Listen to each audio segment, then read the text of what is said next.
क्या आपने कभी किसी ऐसे इंसान को देखा है जो खुद ज्यादा कुछ करता नहीं, लेकिन फिर भी सबसे आगे नजर आता है? जिसकी मेहनत कम, लेकिन नाम सबसे ऊपर, जिसने दूसरों से काम कराया और खुद स्टार बन बैठा। सोचिए, अगर आपको सफलता चाहिए तो क्या हर बार खुद मैदान में उतरना जरूरी है, या फिर असली ताकत उस खिलाड़ी के पास है जो पर्दे के पीछे रहकर दूसरों से काम लेता है और सामने सिर्फ खुद चमकता है? अगर आपने भी कभी सोचा है कि दुनिया के सबसे ताकतवर लोग खुद कम मेहनत करते हैं और बाकी सब उनसे ज्यादा पसीना बहाते हैं, तो आप आज सही जगह पर हैं, क्योंकि आज हम बात करेंगे 48 लॉज ऑफ पावर की 7वीं कानून की। दूसरों से काम करवाओ, लेकिन श्रेय खुद लो। तो चलिए शुरू करते हैं।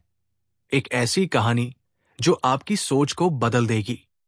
ये दुनिया मेहनत से नहीं, चालाकी से चलती है। इतिहास के पन्ने ऐसे लोगों से भरे हुए हैं जिन्होंने खुद मेहनत नहीं की, लेकिन दूसरों की मेहनत पर अपने महल खड़े कर लिए।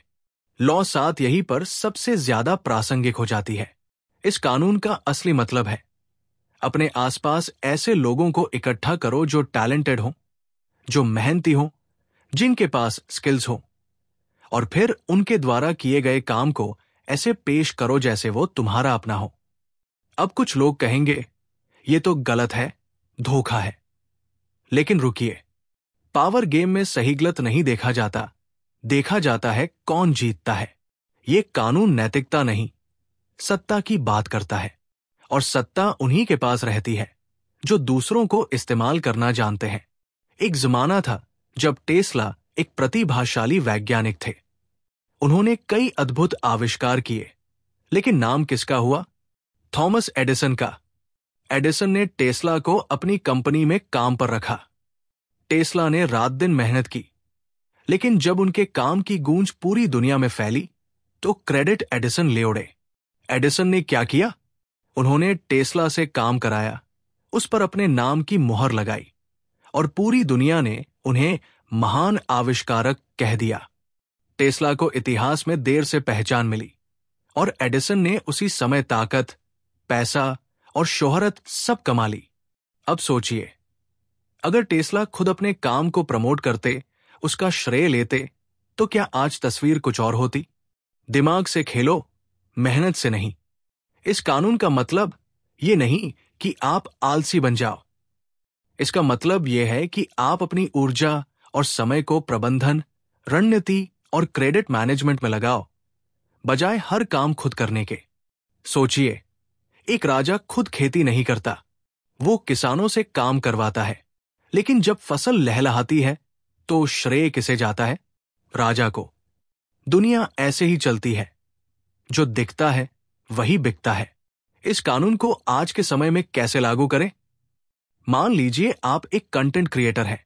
आप खुद वीडियो एडिट करना जानते हैं, स्क्रिप्ट लिखना जानते हैं, थंबनेल बनाना जानते हैं, लेकिन अगर आप हर काम खुद करते रहेंगे तो आप थक जाएंगे और आपकी ग्रोथ धीमी होगी।